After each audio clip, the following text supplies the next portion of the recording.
पहले बड़ी खबर बता देते हैं, फिर इस पर बात करेंगे कि 4 हफ्ते चलेगा, 4 दिन चलेगा, क्योंकि 4 दिन 4 हफ्ते अलग अलग बयान आ रहे हैं लगातार, इस पर बात करेंगे। लेकिन ईरान में अमेरिका उतार सकता है अपनी सेना, ये बड़ी बात है अगर ऐसा होता है। ग्राउंड ऑपरेशन की तैयारी में अमेरिका, क्योंकि अमेरिका अभी तक ऐसा नहीं लग रहा था कि वो बूट्स ऑन द ग्राउंड रखना चाहता है, यानी अपने सैनिकों को जमीन पर उतारना चाहता है, क्योंकि वो अफगानिस्तान और इराक जैसी स्थिति नहीं चाहेगा। लेकिन उसके बावजूद अगर ये खबर आ रही है तो देखना होगा कि क्या होगा। अमेरिकी रक्षा मंत्री ने बहुत बड़ा बयान दिया है, पीट हेग्सेथ ने कहा है ये। उन्होंने कहा है कि हम ग्राउंड फोर्स उतार सकते हैं, जमीन पर हम सेना उतार सकते हैं। क्या अमेरिका ये करेगा?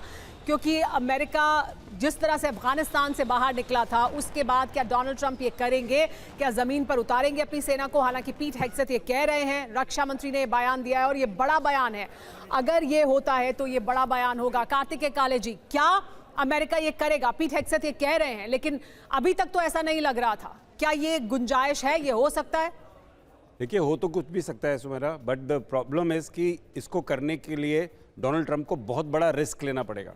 एंड इसीलिए मैं कुछ देर पहले जब मैं शो में था तब मैंने ये भी बोला था कि सऊदी अरेबिया का जो हाँ बोलना है कि हम भी जो है इस युद्ध में पार्टिसिपेट करेंगे, वो डेफिनेटली यूनाइटेड स्टेट्स अब यूज़ करेगा अपने फुट ऑन ग्राउंड, अपने बूट्स ऑन ग्राउंड को कम करने के लिए। दैट मीन्स आप एक ऑक्यूपाइंग फोर्स लेके जाएंगे, पर उस ऑक्यूपाइंग फोर्स में बाकी लोग भी शामिल हो जाएंगे। एंड मेरे ख्याल से कोशिश यूनाइटेड स्टेट्स की यही रहेगी कि 70-80% जो उसका कॉन्स्टिट्यूशन है वो बाकी देशों से रहे, और 30% जैसे वो डेल्टा फोर्स वगैरह लेके गए हैं और कुछ लिमिटेड फोर्सेस लेके गए हैं, उनको उनके साथ वो पार्टिसिपेट करें। नहीं, लेकिन फिर तो ये ऐसा नहीं है ना कि जैसे जैसे युद्ध बढ़ रहा है वैसे वैसे ये सोचा जा रहा है। इसका मतलब ये सोची समझी रणनीति है। इसका मतलब वो तमाम देश पहले से ऑन बोर्ड होंगे कि हम ये करेंगे, हम इसके लिए तैयार हैं, हम इस हद तक तैयार हैं कि हम ईरान में जमीन पर उतरे, हम अपनी सेना को यहाँ भेजें। क्या ये बात, इसके बारे में बात करेंगे। लेकिन महंगाई वाली चिंता की बात भी कर लेते हैं। महंगाई वाली चिंता से भी एक बड़ी टेंशन है न्यूक्लियर रेडिएशन वाली चिंता। अमेरिका की तरफ से ईरान के परमाणु ठिकानों को निशाना बनाए जाने की खबर है। नतांज, फोर्दो और इस्फहान ईरान के प्रमुख न्यूक्लियर सेंटर हैं, जहां अमेरिका के B-2 बॉम्बर्स पहले भी हमला कर चुके हैं। अब एक बार फिर हमला होने की जानकारी है। ईरानी राजदूत से जब पूछा गया कि ईरान में किस न्यूक्लियर फैसिलिटी पर हमला हुआ है, तो उन्होंने कहा कि नतांज न्यूक्लियर फैसिलिटी को टारगेट किया गया है। आज इंटरनेशनल एटॉमिक एनर्जी एजेंसी के बोर्ड ऑफ गवर्नर्स की इमरजेंसी मीटिंग भी हुई।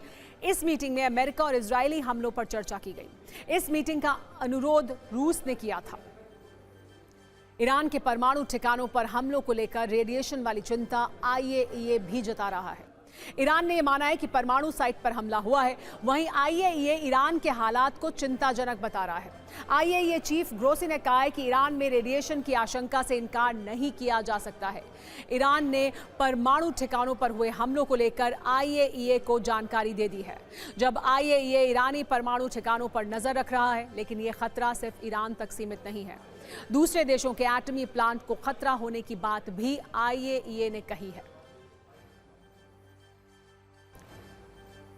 आइए अब आपको ये समझाते हैं कि आखिर कैसे युद्ध ईरान वर्सेस इजराइल के साथ साथ ईरान वर्सेस नेटो का हो गया है।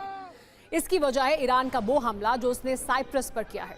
ईरान ने साइप्रस में ब्रिटेन के एयरबेस पर मिसाइलें दागी हैं। हालांकि अभी तक ये स्पष्ट नहीं है कि ईरान ने हमला जानबूझकर किया है या नहीं। इसके अलावा अबू धाबी में भी ईरान ने फ्रांस के नेवल बेस पर ड्रोन अटैक किया है। अब इसके जवाब में ब्रिटेन ने भी ईरान के खिलाफ आने का ऐलान कर दिया है। तो फ्रांस ने अपने 2 युद्धपोत भेज दिए हैं। इसका संकेत एकदम साफ है, अब लड़ाई और लंबी होने वाली है। ट्रंप पहले ही कह चुके हैं कि ये जंग 4 हफ्ते चलेगी, लेकिन कहानी इससे और बड़ी है, क्योंकि अब ईरान को इजराइल के साथ साथ नेटो से भी लड़ना होगा।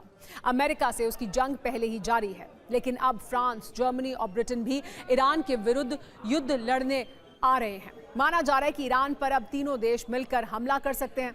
उनका कहना है कि अपने हितों की रक्षा के लिए वो कड़े कदम उठाएंगे। ईरान के मिसाइल ड्रोन की क्षमता को खत्म करेंगे और इजराइल और अमेरिका का साथ देंगे। हम आपको पहले इस पर एक न्यूज रील दिखाते हैं, फिर समझेंगे क्या अब ये युद्ध विश्व युद्ध की ओर बढ़ रहा है। अब सवाल यह है कि ये युद्ध कितने दिनों तक चलेगा। ये सवाल इसलिए भी महत्वपूर्ण है क्योंकि पहले 2 देशों के बीच किसी मुद्दे पर टकराव होता था तो डिप्लोमेसी भी की जाती थी। लेकिन अमेरिका के मौजूदा राष्ट्रपति डोनाल्ड ट्रंप की डिक्शनरी में डिप्लोमेसी शब्द जैसे गायब है।